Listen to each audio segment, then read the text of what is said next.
The universe of Final Fantasy VII is full of stories about loss, grief, and trauma, yet perhaps one of the most tragic stories within the game is that of the main villain, Sephiroth. The tale of Sephiroth is an interesting one to be sure. He goes from being a celebrated war hero who serves as an inspiration to others, to a mass-murdering psychopath hell-bent on destroying the planet. It's a drastic change of character that forces us to ask why and how such a transformation occurred. So today, I'll be using real-life psychological concepts and case studies to explore the downfall of Sephiroth. First, a quick spoiler warning for the compilation of Final Fantasy VII. With that out of the way, let's dive in. In Crisis Core, we are given a depiction of Sephiroth that actually seems like a pretty decent guy. For example, we see multiple instances where Sephiroth shows genuine care for his friends. When Angel and Genesis defect from Soldier, Sephiroth refuses a mission to track them down because he can't stand the thought of having to fight his friends. Instead, he recommends Zack to go in his place, with the hope that Zack could somehow find a way to bring his friends back. In addition, when Sephiroth and Zack have to follow up on reported sightings of his friends, Sephiroth tells Zack that he plans to let Angel and Genesis get away instead of capturing and eliminating them. Finally, in one of Sephiroth's flashbacks, we see him and Genesis engage in a sparring match. During this match, Sephiroth injures Genesis, which usually doesn't pose a problem because of their regenerative capabilities. However, unknown to both of them at the time was that Genesis was actually degrading and unable to heal that injury. Once Sephiroth finds out that Genesis requires a blood transfusion for his injury, he insists on being the donor but is told by doctors that his blood won't work. During this scene, we can see the overwhelming guilt and responsibility Sephiroth feels over hurting his friend. In addition to the care that he shows his friends, he has also been shown to be a considerate person to those around him. For example, in Crisis Core, there's a point in the game where monsters start invading the Sector 5 slums while Sephiroth and Zack are on deployment. Sephiroth, being fully aware of Zack's relationship with Aerith, picks up on Zack's concern. He then grants Zack permission to head back so that he can go and protect Aerith. Permission to return. Granted. Furthermore, in Nibelheim, he tells Cloud that he can leave his post in order to see his family and friends. It is also at Nibelheim where Sephiroth begins his descent into madness. While inside the reactor, Sephiroth finds several Mako chambers containing monsters and a section labeled Genova. Genesis then reveals to Sephiroth that he was born from the Genova project and that it was Shinra's goal to create the perfect monster, which turned out to be him. He then locks himself away in the Shinra mansion, and then on the 7th day, Sephiroth massacres the town.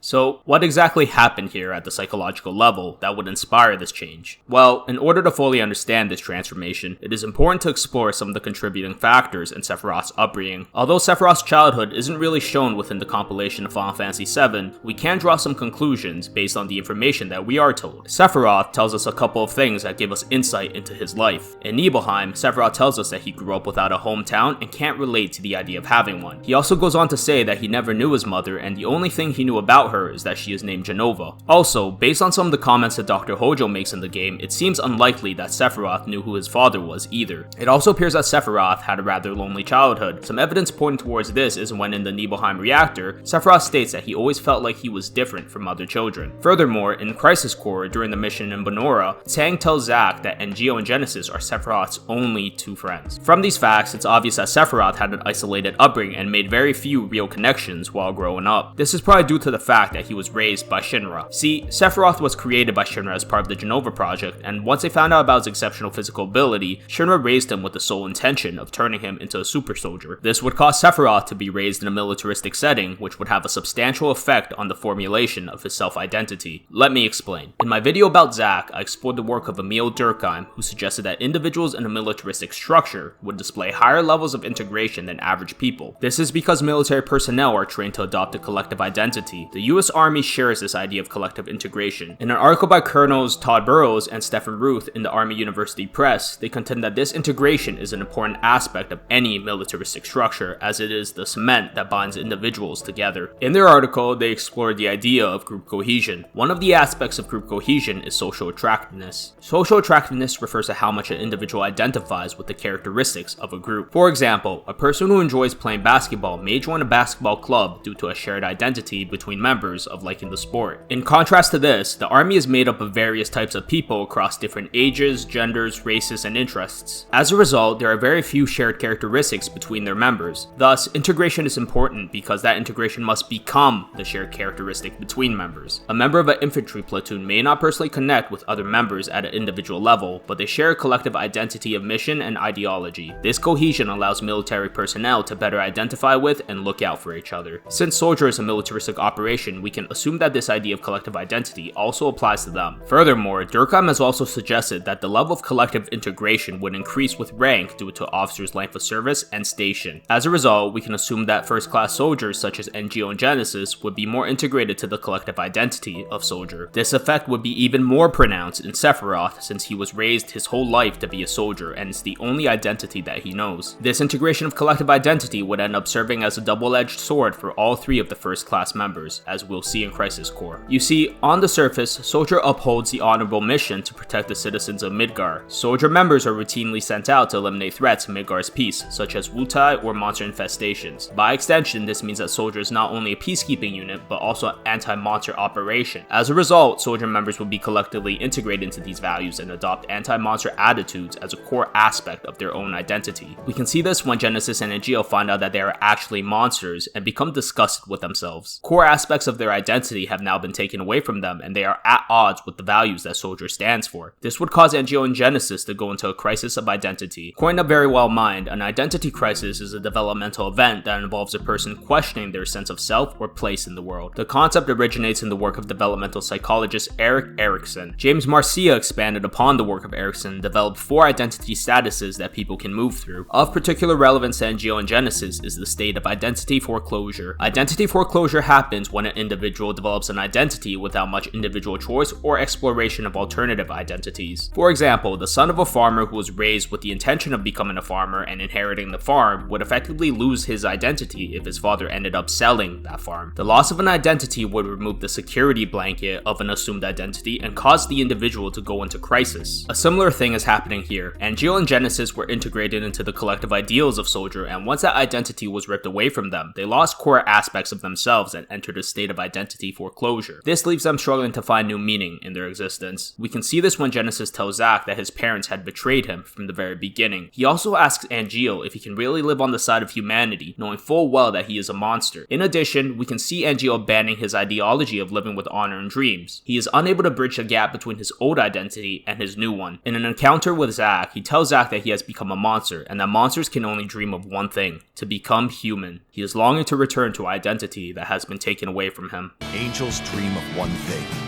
Please, tell me. To be human.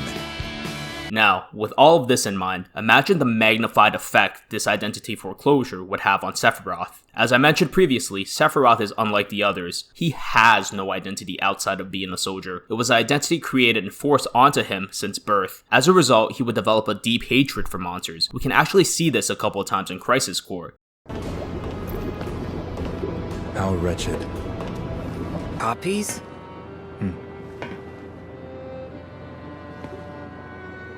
Abominations.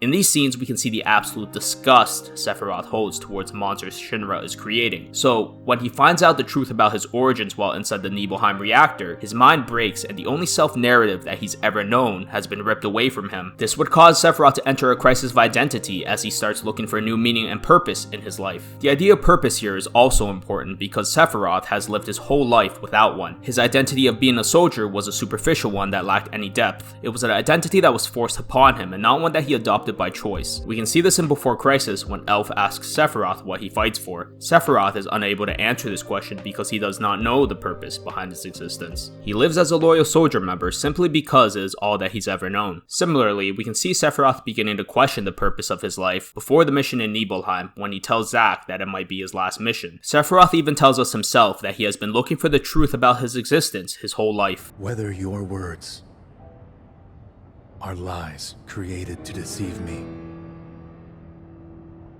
or the truth that I have sought all my life.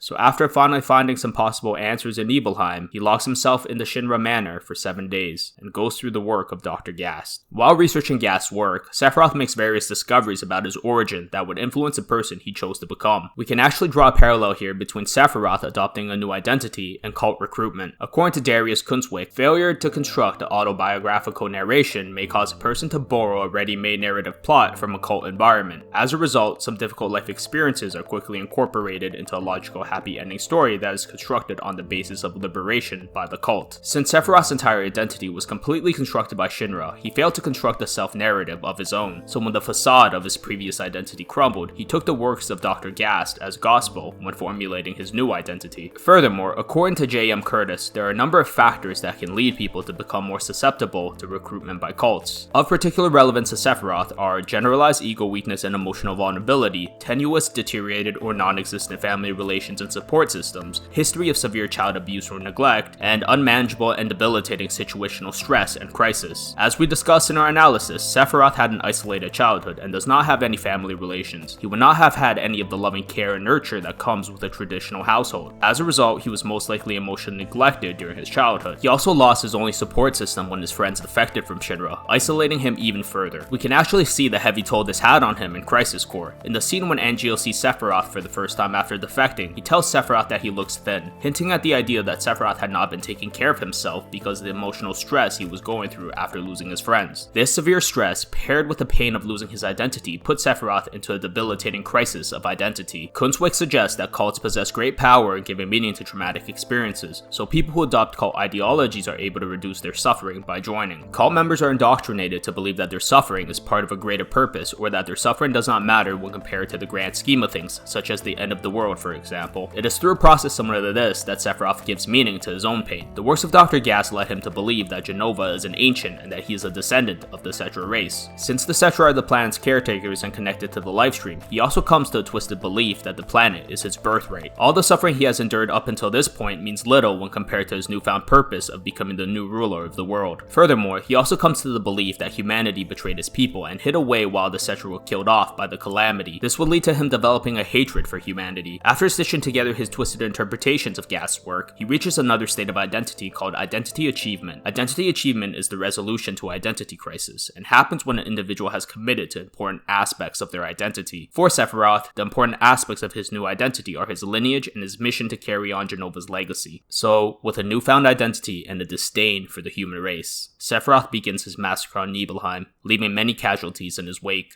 Eventually, Zack and Cloud are able to stop Sephiroth, and Cloud throws Sephiroth into the lifestream. While in the lifestream, Sephiroth gains the knowledge and the insight stored within it, and at this point, he finds out that he's not an ancient. This is supported by various pieces of evidence. First, to my knowledge, after the scene in Nibelheim, we never see Sephiroth mention his Cetra origin ever again. Secondly, in a later conversation with Cloud, Sephiroth tells Cloud that Jenova was not an ancient. Finally, in Advent Children, he says that he'll carry on Jenova's mission of destroying the world. What I want, Cloud, is to sail the darkness of the cosmos with this planet as my vessel.